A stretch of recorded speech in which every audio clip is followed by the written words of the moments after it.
आमीचे खूनी Monday subscribe. दोस्तों, मोंजुलिका तो हमारे साथ आ गई, अब आप भी आ जाओ। जल्दी से हमारे चैनल को सब्सक्राइब करो और बेल आइकन को दबाना मत भूलना।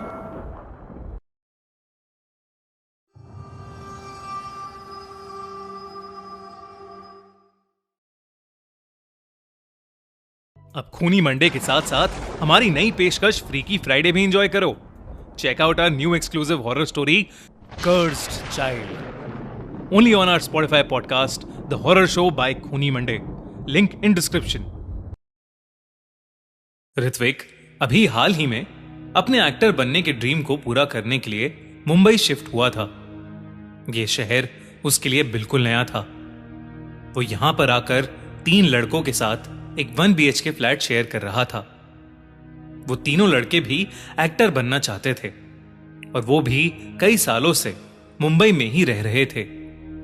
उनके सामने ऋत्विक एक नौसिखिया था, इसलिए ऋत्विक को लगा था कि शायद वो लड़के उसे भी मुंबई में रहने के तौर तरीके सिखा देंगे। लेकिन उनमें से एक लड़का विनय ऋत्विक को बिल्कुल भी पसंद नहीं करता था और उन दोनों का छोटी छोटी बातों पर अक्सर झगड़ा हो जाता था। ऊपर से ऋत्विक को मुंबई में कोई काम भी नहीं मिल रहा था। वो रोज 3-4 ऑडिशंस देता था पर उसे आज तक कभी भी कोई कॉल बैक नहीं आया था। अब ऋत्विक बहुत उदास रहने लगा था। एक बार विनय ने उसके साथ एक प्रैंक करने का सोचा। उसने एक फेक प्रोडक्शन हाउस की ईमेल आईडी बनाकर ऋत्विक को उस आईडी से एक ऑडिशन मेल भेजा। उस ईमेल में लिखा था कि ऋत्विक को एक नई हॉरर मूवी के लिए शॉर्टलिस्ट किया गया है। उस ईमेल को पढ़कर ऋत्विक की खुशी का ठिकाना नहीं रहा। इतने वक्त से वो ऐसे ही किसी मौके का इंतजार कर रहा था। एक्साइटमेंट के चलते उसने उस ईमेल का तुरंत ही रिप्लाई कर दिया।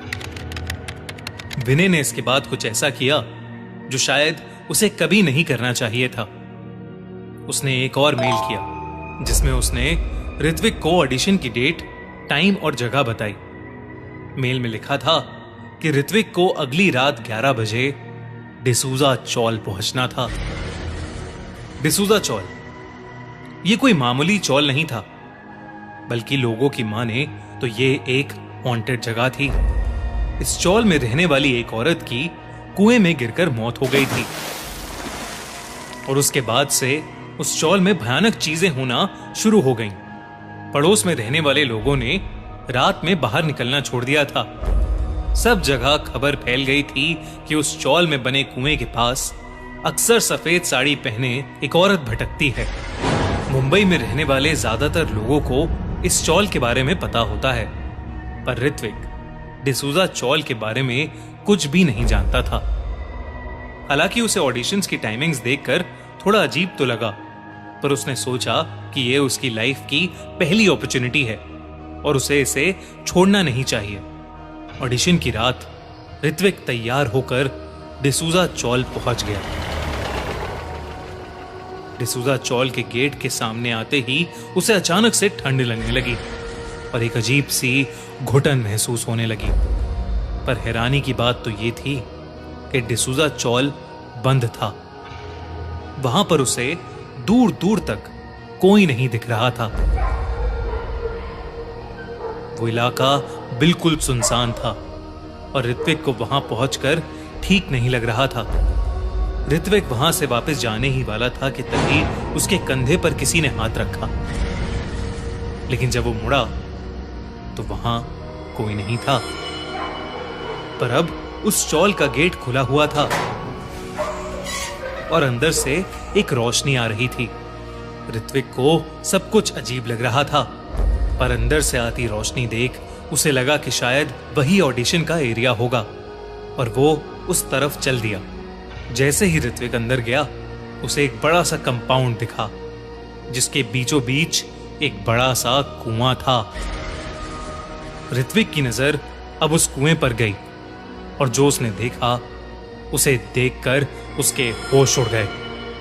कुएं के किनारे पर एक औरत खड़ी हुई थी और उसे देखकर ऐसा लग रहा था जैसे वो कुएं में कूदने ही वाली हो।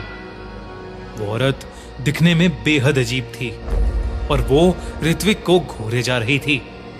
वो ऋत्विक को देखकर बोली, मुझे बचा लो, मुझे बचा लो, मैं मरना नहीं चाहती, मुझे बचा लो। ये देखते ही ऋत्विक ने उस औरत को आवाज लगाई और उसे बचाने के लिए भागा, पर उसके आवाज लगाते ही वो औरत कुएं के अंदर कूद गई। ऋत्विक भागकर कुएं तक पहुंचा तो उसने देखा कि उस कुएं के अंदर कोई भी नहीं था, यहां तक कि पानी के हिलने तक का भी निशान नहीं था।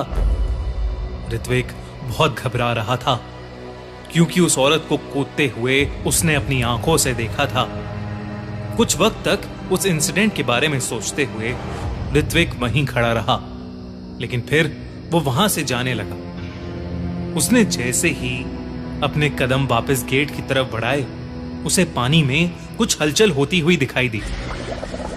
ऋत्विक ने फटाफट अपने फोन की टॉर्च ऑन की और उस कुएं में झांक कर देखने लगा। अचानक पानी के ऊपर से एक सड़ा गला इंसानी हाथ आया और उसने ऋत्विक का हाथ पकड़ लिया। वो हाथ उसी औरत का था क्योंकि उसकी कलाई पर चूड़ियां थी। ऋत्विक उस गले हुए हाथ की जकड़ में था और वो बुरी तरह से डर के मारे हाफ रहा था। उसने किसी तरह अपना हाथ छुड़ाया और कुएं के पास ही गिर गया। देखते ही देखते वो डूबती हुई औरत बिना किसी रस्सी के कुएं की दीवार से ऊपर चढ़ने लगी। उसका पूरा शरीर गला हुआ था और उसका चेहरा बहुत ही ज्यादा भयानक था। ऋत्विक के पैर वहीं जम गए। उस औरत को ऊपर आता देख उसकी जान सूखी जा रही थी। वो औरत अब कुएं के ऊपर आ गई और ऋत्विक को घूर कर देखने लगी। उसने ऋत्विक से कहा, तूने नहीं बचाया ना मुझे, और उस रात भी मुझे कोई बचाने नहीं आया। मैं तड़प तड़प कर मर गई, अब तू भी वैसे ही मरेगा। ये सुनते ही ऋत्विक ने अपने होश संभाले और फौरन उस चौल से बाहर भागा। भागते भागते उसने अपनी साथ वाली दीवार पर देखा तो उसे दिखा कि काली परछाई उसके साथ साथ ही दौड़ रही थी। जब वो गेट से बाहर निकला तो उसने एक बार भी पीछे मुड़कर नहीं देखा और बस कुछ समय तक उस खाली रोड पर पागलों की तरह भागता ही रहा। हमारी अगले हफ्ते की कहानी haunted three Kings church Spotify पर ऑलरेडी लाइव है, तो डिस्क्रिप्शन में दी गई लिंक पर क्लिक करिए और जल्दी से उसे सुनिए।